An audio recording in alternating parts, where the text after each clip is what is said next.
If I was going to do a documentary on starting your own homestead, here are some of the topics that I would cover and how I would go about approaching the topics.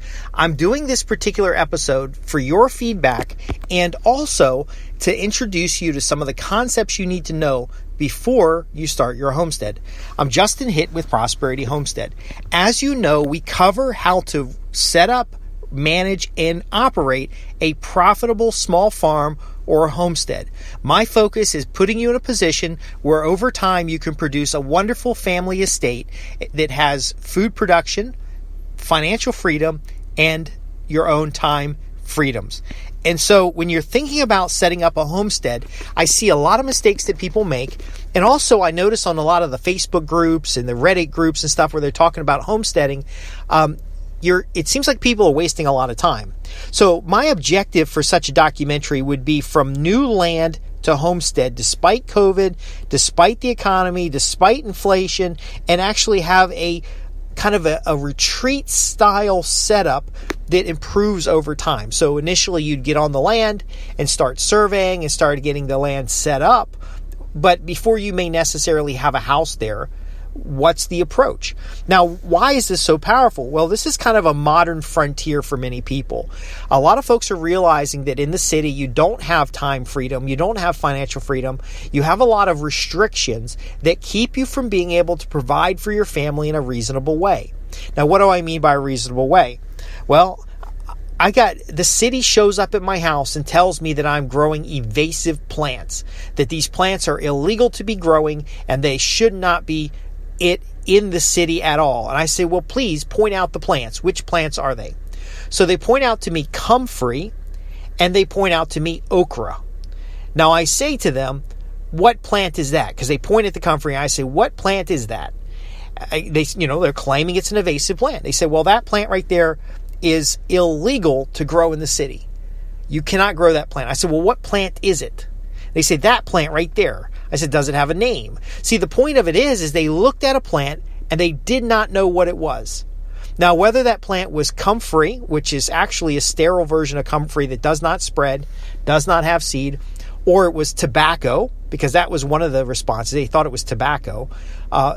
Either way, these plants are not illegal to grow in the state of Virginia inside of a city limit. Now, the other one, you can already see how ridiculous it is. It's okra. Now, they've never seen okra grow that tall or that big before, and they were pointing at it, and I don't know if they thought it was weed or whatever, but I was a little tired of them being here. But my point being is that cities really work on a complaint-based system. And all it really takes is one of your neighbors to see your natural landscape or your beautiful wildflower garden out of season, because a lot of city people don't understand that wildflowers actually turn brown at the end of the summer. And they look bad sometimes. But my point being is that with your own small farm, homestead, or estate, you can have the freedom to grow whatever you want, and you can grow it in abundance. Just because my okra was taller than a person doesn't mean it's something illegal. And in fact, it doesn't mean it's something that shouldn't be in a city, town, or state. Now, things are different. In some places, they encourage this kind of growth. But again, I don't want to be told I've got to go to the community garden 2 miles away from my house. I want to grow fruits, vegetables, soft berries. I want to grow anything I want in my own yard. So you don't get there, though, buying a piece of raw land, bulldozing down all the trees, and then putting up a house. The right way to get there is actually to know how to choose a home site, to know what to do before you clear your land, to have a project plan, because there's a lot of stuff you can do on your land long before you build a house. Now, right now it's 2022, and I had to think about that. You have to forgive me for that, but it's 2022, and builders have an 18-month waiting period before they can even start thinking about building your house. Architects will design your house for you, and you can get building permits, but a lot of building permits require to have a building started or actually finished in some counties in a 12-month period. Otherwise, you have to extend. Can you see how this problem creates a problem? If the builder can't start until 18 months from now, That means they can't even, you don't know anything about the prices, you don't know about availability of materials, then your building permit's going to expire long before that. But that's okay, because the well guy and the septic guy, they can't start for 18 to 24 months. And since you got to have a septic in place before the builder can start, and you got to have power and water in place in some capacity before the builder can start, you can see how this is such a mess. But when you understand, and I have a checklist that you can use, when you understand what to do with the land before you build a house, you could actually take raw land of very little commercial value and start using it day one for recreational activities, for lumber, timber, for deer hunting. The list goes on and on and on. But you can actually start your tree nursery, your garden spaces, your other elements in a way that gives your property value before you have a house on it. And this is very important, because you want to build more of a community than you do a standalone house. Now, hear me out, because I know a lot of you folks want to go back to the land. You want to build a homestead so you don't have any neighbors. You want to, go off grid, and yeah, that's great. It's desirable when you're in a hyper attention-grabbing environment and everybody's demanding your time. It does feel great to kind of go out and do nothing and be away from everybody. But in reality, it takes community. So you could actually even start developing community right now by volunteering on a farm, by getting some use out of your land. You can even lease your land to a farmer if you purchase farmland itself. Do something to start interacting, and you can start building up what you need. Now, a great way is to build skills by attending festivals, events, training classes. That's why a lot of you folks are here right now. You might be living in a city, you might be living in the suburbs and thinking about dreaming about that farming, but ultimately you don't have the land yet. You don't have the idea where you want to be yet, because when you create a homestead, it's kind of permanent, and ultimately, again, by learning, you can start building up your community. Now, again, there's having the comfort level. Building prices today are $255 per finished square foot. Now, I hear a lot of people say, well, I'm going to build my own house. I'm going to build a tiny house. They go down the line. Did you know a tiny house per square foot is actually more than building a full-size house? Now, if you build a house that's 1,000 square feet and it's $255 per square foot to finish, you're spending $255,000. Now, if you build the house yourself, you're actually trading time for money. So instead of paying someone to build it and having the time free to go make a living, you're now not making a living because you're spending all the time building a house. Well, how do you evaluate those situations? Do you have somebody build up a shell and then finish the shell off later? Now, I warn you, if you build the shell and then quote, finish it off later, if you didn't have the time to build the whole thing yourself, you won't likely have the time to finish it off later. And so you could be living in a house without closet doors, and a house that's really not finished off. But again, that's where the project plan comes in. Your project plan could have you focusing on the outdoor activities as a complementary mirror to the office job that you're holding right now while you're generating revenue. It could be the small business that you're running in town, and then you have a country weekend property. Or even if you have a large business, you have a recreational property which you can use as a tax benefit by taking out employees for events and activities. My point here is very important, because what if you can start getting use of the land long before you're living on the land? Now you can buy a better piece of land. Now, you also want to make sure that you're getting all of your activities in a project, because not all these activities are going to be worth doing right away. As you've seen in a number of my videos, is that first thing you're going to do is get access to the property. So I bought a piece of farmland. First thing I'm going to do is I'm going to find the historic roads, and then I'm going to clear all those roads so I can drive my truck all over the land to get access to every nook and cranny, so that I can start getting a better idea to survey the property.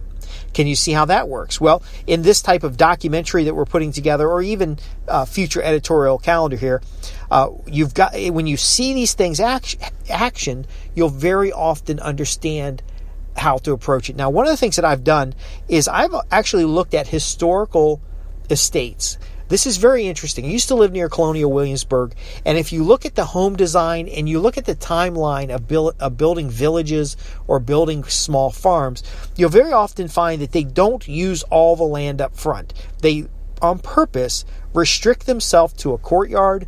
They restrict themselves to kind of a compound or some kind of walled-in area. First off, it keeps the deer out, but second, it also focuses their attention on the few key elements if you're going to have a self-sustaining homestead. Let me just give you some of the tips right now because these are very valuable. You're going to have your main shelter. You're going to have an outdoor kitchen or some kind of outdoor entertainment space or processing space. And then you're going to have your main gardens and small animals. See, if you've got chickens and a garden and then an outdoor space to process the both, then you're going to be way ahead of the game when it comes time to build your house. You could live in a wall tent on the weekends there. You could start the framing of your house and live in a section of your house and add on to it later. The key here is that you don't have to do everything right away. But you do need to understand what zoning allows and what your land wants to do to express itself. Let me share what that means because this is very important.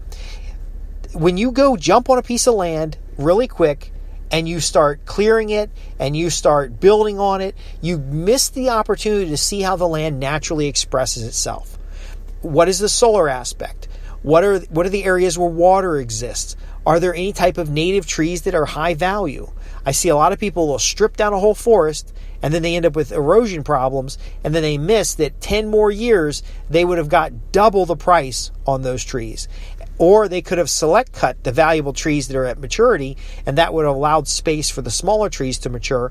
And then so instead of getting paid out one time, they can get paid every 10 to 20 years on that piece of property without harming the ecosystem. So again, if you'd like me to do a full documentary, I do have from over the years that are on these topics and that can fill this out. But I'm also interested in traveling to some locations and doing some interviews. And then I have the opportunity to work with some individuals who are building out a homestead from scratch. So again, there's topics of what kind of food to grow, how to start a garden, how to get comfort levels with small animals. A lot of you folks have been in the city and don't know anything about small animals. You read books, you watch videos. That's not how you get going, because there are hands-on opportunities where you're going to learn faster. And then finally, how do you go from that raw land to a homestead, to a small farm, and then eventually an estate property, a multi-generational estate that is worth keeping in the family, that is a highly functioning, self-sustaining, ecologically sound environment for your children to grow up in, for you to grow old in, and to ultimately have that dream come true.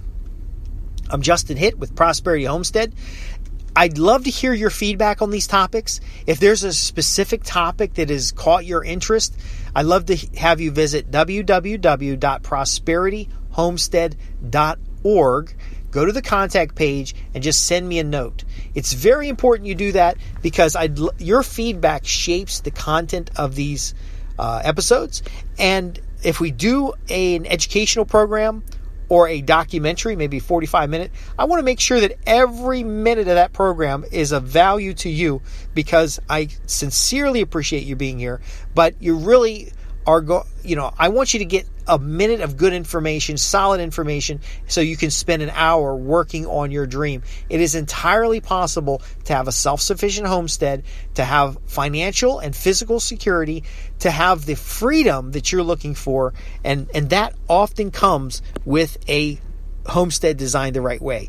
But unfortunately, if you don't have a design plan, if you don't understand these critical elements that I can teach you here, then you could have a nightmare. I have known people that have farm equipment that breaks down and houses that are in the wrong direction and have, crushing heating costs, an opportunity to have a country home and they can't even enjoy it because they need it to go back to work and they don't have internet.